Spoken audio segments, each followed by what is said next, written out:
Hi, I'm Rick, and you are watching Running with Spoons, and this week we're talking number 2.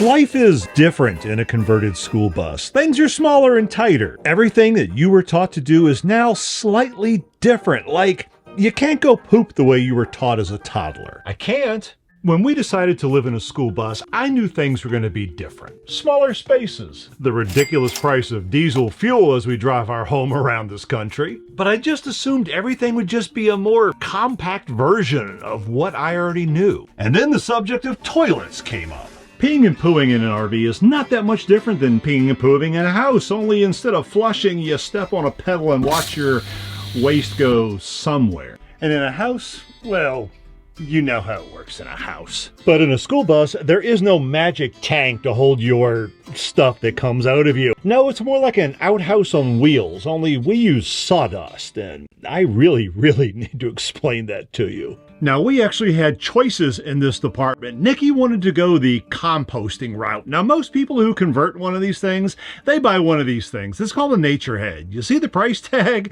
That's a whole lot of money just to pay to turn your poop into plant food. So that's when we decided to build one of our own.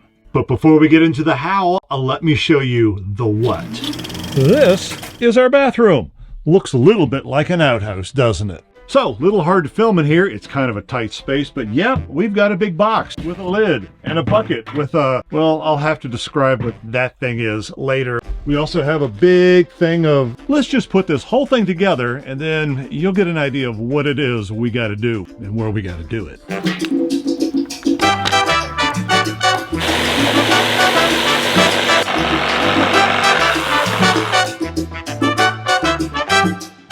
And voila, an indoor outhouse that you can't pee in. Yep, you can't pee in it. That's difference number 1 when it comes to composting toilet. That's the magic that keeps composting toilets working. The theory is if you keep your dry, then it won't smell so bad. So you pee in this thing, this little piece of molded plastic. It's called a diverter. So what it does is it whisks your pee away down a clear plastic tube somewhere under the bus, and I'm not entirely sure yet exactly where it goes, but it doesn't go in your poo. Now in an ironic turn of events, guys apparently have it a little easier when it comes to this diverter. Less aim is required for us. Women, according to close sources, have a harder time because you gotta scoot, you gotta move, and apparently you gotta have a little bit less power in your stream, and I'm not gonna give you an educational video on that. As far as your poo, let's demonstrate. Now those of you of a certain age are gonna get this reference to the movie that, well, involves a swimming pool and a golf resort.